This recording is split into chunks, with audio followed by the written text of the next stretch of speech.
Programme में आने में थोड़ा सा देर हो गई मेरे को, और अगर मैं यहाँ नहीं आ पाता तो शायद अपने आप को ज़िंदगी भर माफ़ नहीं कर पाता। आगरा की सरजमी पर आके आपने ये जो रोशनाई जगाई है, ये वाकई में हम तो उस अल्लाह ताला से दुआ करेंगे। जी हाँ, अल्लाह ताला से दुआ करेंगे कि आप जैसे 10-20 और नेक दिल और इतने पढ़े लिखे, इतने इंटेलेक्चुअल आदमी और पैदा करें, जिससे कि जाके आप भारत का कोना कोना, देश का कोना कोना रोशन करें। तहे दिल से स्वागत आपका। मेरा एक छोटा सा सवाल से पहले थोड़ा सा, एक हमारे भी गुरु ग्रंथ साहब के अंदर गुरु नानक साहब ने पूरी दुनिया का चक्कर लगाया, जिसके अंदर मक्का मदीना भी शामिल है।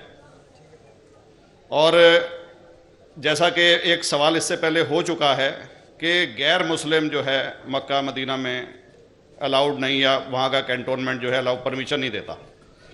मगर ये तो तय है, आप मानते हैं, इस्लाम मानता है, हम मानते हैं, हमारे ग्रंथों के अंदर दर्ज है। गुरु नानक साहब के 2 चेले थे, एक बाला और एक मर्दाना, एक हिंदू और एक मुस्लिम। मर्दाना की बहुत ख्वाहिश थी कि मुसलमान जब तक पूरा मुसलमान नहीं कहलाने का हकदार, जब तक कि वो काबा का दर्शन ना कराए, तो गुरु नानक साहब उसको लेके और काबा गए। हमारे ग्रंथ के अंदर जो दर्ज है कि जब वो वहाँ पहुँचे, उन दिनों बहुत लंबा ये किस्सा है, 1 साल लगता था, और वो रूट सारा उसका वर्णन है। और वहाँ जब मक्का जो मस्जिद के बाहर साथ ही एक दीवार थी, जहाँ पर के भारत के जो मुसलमान दर्शन करने जाते थे काबा के, वो उनको वहाँ ठहराया जाता था। वहाँ की देखभाल जो करता था वो मुल्ला जीवन करता था। जब गुरु नानक साहब अपने चेलों के साथ में वहाँ पर पड़े थे, तो सुबह जब मुल्ला जीवन वहाँ की सफाई करने के लिए आया, तो उसने देखा गुरु नानक साहब के जो पैर थे वो काबा की तरफ थे। वो गुस्से में चिल्लाया कि ये कौन काफिर है जो कि काबा की तरफ पैर करके पड़ा है, और उसने गुस्से के अंदर आके उनके पैरों को झटका दिया, दूसरी तरफ किया। तो हमारे ग्रंथ के अंदर दर्ज जो किस्सा है उसके अंदर ये है कि काबा भी उस समय हिल गया, जिधर गुरु नानक के पैर जाते थे काबा उधर मुड़ता था। तो वो ज़ोर से चिल्लाया, ये कोई हज़रत है, ये कोई औलिया है। तो उस समय के जो काजी थे मक्का के, काजी रुकनुद्दीन साहब थे, और शाह शरफ, कई हस्तियों के नाम हैं उसमें। तो मैं ये जानना चाहता हूँ कि ये वर्जन को आप मतलब एग्री करते हैं, और करते हैं तो इसका हमारे मुस्लिम ग्रंथों के अंदर किस तरीके से उल्लेख है, ये कृपया बताएं। भाई साहब ने एक सवाल पूछा अपने गुरु ग्रंथ साहिब के मुतालिक, और अल्हम्दुलिल्लाह मैं भी गुरु ग्रंथ साहिब पढ़ चुका हूँ। और जिस तरीके से, क्योंकि वक्त मुख्तसर सा होने की वजह से मुझे वक्त नहीं मिला कि गुरु ग्रंथ को भी कोट करूं। आपका सवाल का जवाब देने के पहले मैं आपसे ज़्यादा चाहूँगा कि इवन गुरु ग्रंथ की किताब पढ़ेंगे आप, ग्रंथ जिसे अधिग्रंथ कहते हैं, और कोई सिख से पूछेंगे कि खुदा का तसव्वुर क्या है, सबसे बेहतरीन जवाब कोई सिख दे सकेगा वो आपको कोट करेंगे जापूजी, जो गुरु ग्रंथ साहिब अधिग्रंथ के सबसे पहले चैप्टर है, सबसे पहला श्लोक, जिसके कहते हैं जापूजी। इसके मानी है कि God is true, he is only one, he is not begotten and is free from fear and want.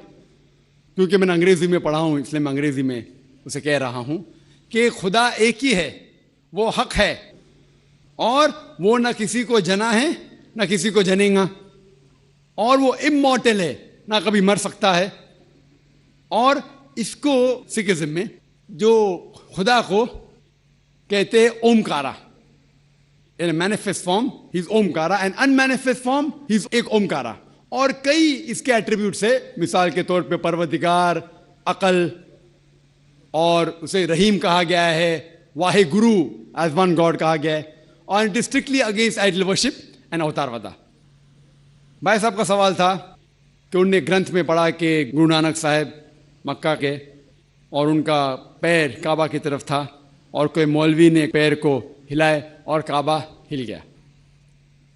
क्योंकि ये age of science and technology है, अगर कोई चीज़ जो किताब हजारों साल पहले लिखी गई है, 10,000 साल या 4,000 साल, तो शायद उसके बारे में हिस्टोरिकल रिकॉर्ड मिलना मुश्किल है। हालांकि इवन जीसस क्राइस्ट के बारे में 2,000 साल हिस्टोरिकल रिकॉर्ड है क्योंकि सिखिज्म जो एकदम नया मज़हब है, जितने मज़ाहिब के मुकाबले हिंदुस्तान में नया है, कुछ सैकड़ों साल पहले 15th सेंचुरी में, toward the end of the 15th century, Guru Nanak साहब जो पंजाब के थे, ये मज़हब तो कायम हुआ हार्डली 400-500 या 400-500 साल।